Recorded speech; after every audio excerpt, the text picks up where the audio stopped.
The movie begins on a dark night as London is under attack during World War II. German aircrafts continue blowing up the city as the Pevensie children, Peter, Susan, Edmund, and Lucy, are led to a shelter by their mother. Just then, Edmund rushes back into the house again to grab a picture of their father, who has long been serving in the war. Concerned for his safety, his older brother Peter follows him and brings him back to the shelter safely. The following day at the train station, a crowd of mothers bid their children goodbyes as they're sent away to safer locations. This is because the city remains under constant threat due to the ongoing war. Similarly, the Pevensie children also find themselves among those being evacuated from their home, which has been damaged by the bombings. They're headed back to the English countryside, where they'll stay with a professor until the danger subsides and they can return home. At that moment, Edmund begins to complain that their father would never make them leave if he were here. In response, Peter asserts that if their father were indeed present, it would mean there was no war, and leaving wouldn't be necessary. Their mother then asks Peter to look after his younger siblings before tearfully hugging each of them goodbye. Upon arriving in the countryside, they meet Mrs. Macready, their caretaker during their stay. She then leads them to the country home of Professor Kirk and lays out the house rules. Later that night, as the Pevensie children try to settle into their beds, Lucy finds the bedding uncomfortable. Peter and Susan then comfort her and remind her about the adventures they'll have exploring their new house. The following day, Lucy suggests playing hide and seek, and her siblings quickly join in. Peter starts counting while they all scatter in search of hiding spots. Moments later, Lucy comes across a tall wardrobe in an otherwise empty room and decides it would make a great hiding spot. Without a second thought, she steps inside, only to find herself in an entirely different world. Little Lucy is amazed as she wanders through a snowy forest. Suddenly, she notices someone among the trees and carefully approaches them.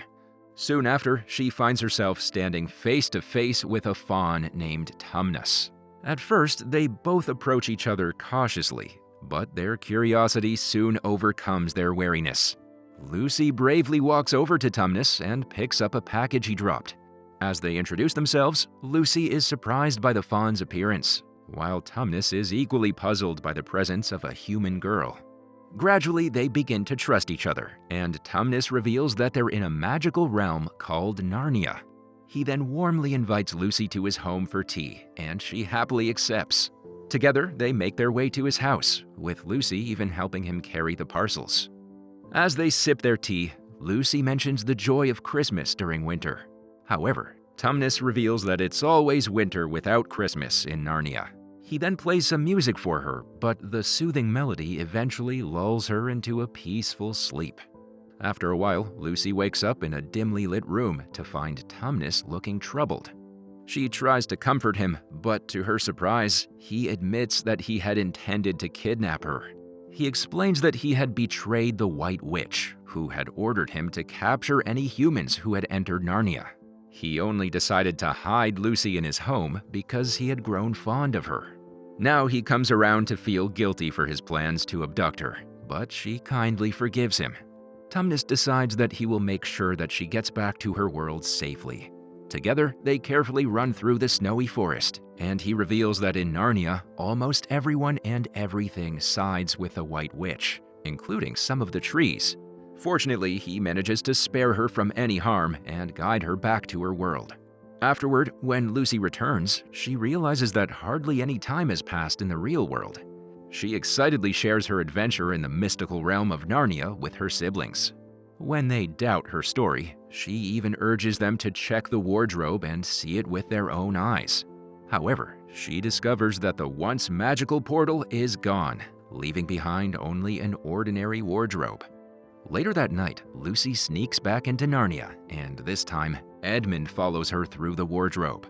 As he wanders through the snowy forest in search of his sister, he unexpectedly comes across the Queen of Narnia, who is also known as the White Witch, riding in a carriage. She pauses to ask about him, his family, and his arrival in her realm. She then uses her magical powers to make a warm drink for him to keep off the cold. She then entices Edmund with a sweet treat and offers him a bribe to bring his siblings to Narnia. The witch even goes as far as promising to crown him as king if he fulfills her request. After she leaves, Lucy and Edmund meet and come back through the wardrobe together. However, when questioned by Susan and Peter, Edmund dismisses Lucy's story as imagination and denies the existence of Narnia. This upsets Lucy, who storms off and accidentally runs into Professor Kirk. The professor then speaks with Peter and Susan about the situation, questioning why they don't believe their sister. He goes on to present them with 3 possibilities. Lucy is either crazy, lying, or telling the truth. Ultimately, he encourages them to act like a supportive family, and they come to the conclusion that Lucy must be telling the truth. Another day, the Pevensie children accidentally break a window while playing cricket outside. They run into the wardrobe to hide from Mrs. Macready, only to find themselves transported to Narnia. This enchanting new world fills them with excitement and joy. Peter and Susan apologize to Lucy for doubting her earlier, and she leads them to Tumnus's home. Just as they enter, they discover that he has been captured by the Queen of Narnia. Soon after, a little bird whistles and calls them outside. There, they meet a talking beaver who knows Lucy by name. The beaver then invites them into his home and warns them of the dangers lurking in the woods at night. While Lucy and Peter are eager to follow him, Susan and Edmund find it hard to trust a talking beaver in this unfamiliar land. At Mr. Beaver's home, they receive a warm welcome from Mrs. Beaver, who offers them food and drink. Mr. Beaver then enlightens them about Aslan, the lion waiting for them at the stone table. The beaver describes him as the true king of Narnia, who aims to overthrow the White Witch and bring about a much-needed change for the land. It has also been prophesied that the witch's reign will come to an end when 2 sons of Adam and 2 daughters of Eve take their rightful places on the 4 thrones. The beavers try to make them understand that they must help Aslan to defeat the White Witch and fulfill their destiny. Upon hearing Mr. Beaver's explanation, Peter and Susan dismiss it entirely, as they believe there must be a mistake. They try to leave, but soon realize that Edmund is nowhere to be found. Although they try to stop him, Edmund sneaks off to visit the White Witch by himself. As he arrives at her place, he discovers many creatures frozen in stone. He encounters a wolf who leads him to the throne room, where the White Witch awaits. However, she becomes furious when she realizes Edmund hasn't brought his siblings as requested. In fear of punishment, Edmund reveals the whereabouts of his siblings and the beavers who helped them. Enraged, the witch sends a pack of wolves led by Maugrim, captain of the secret police, to hunt them down. Afterward, the group finds themselves cornered by the wolves, but they make a narrow escape through a secret passage in the house. Shortly after, they run into a talking fox who agrees to help them. When the wolves interrogate the fox, he skillfully deceives them and allows the group to flee to safety. In the meantime, Edmund finds himself chained and imprisoned in the dungeons. As the White Witch appears, he informs her of Aslan's return. Upon hearing this, the witch spurs into action and sets off to find the others. Elsewhere, Susan, Peter, Lucy, and the beavers make their way towards the stone table, where Aslan is expected to be. While crossing a frozen lake, they meet Father Christmas, who explains that their hope is weakening the witch's power. Santa then grants each of them a special gift. Lucy receives a magical potion and a knife. Susan is gifted a bow, arrows, and a horn, and Peter is gifted a magnificent sword. As they continue their journey, they find themselves trapped on a frozen lake. Although the ice starts to crack beneath them, they manage to escape on a large piece of ice with the help of Peter's sword to keep their balance. Moving forward on their path, they see flowers blooming around them and feel the air becoming warmer. In the meantime, the wolves finally catch the fox who tricked them, and the White Witch turns him into stone in anger. Edmund then informs her about his siblings heading to the stone table, where the majestic Lion King is supposedly assembling his army. Simultaneously, the other siblings and the beaver arrive at Aslan's palace and are warmly greeted by him. Later, Aslan and Peter talk on top of a hill, gazing at the castle glowing in the distance. This castle turns out to be the Castle of Four Thrones, one of which Peter will rule as the High King. Abruptly, Peter hears Susan's horn and rushes to find her and Lucy trapped in a tree by a couple of wolves. He defeats one of the wolves and uses the other to guide them to Edmund. Aslan then designates Peter as the Knight of Narnia, and eventually they rescue Edmund and Tumnus. Although Peter asks his siblings to return home, they decide to stay back with him. Meanwhile, at the witch's palace, her army of beasts prepares for battle.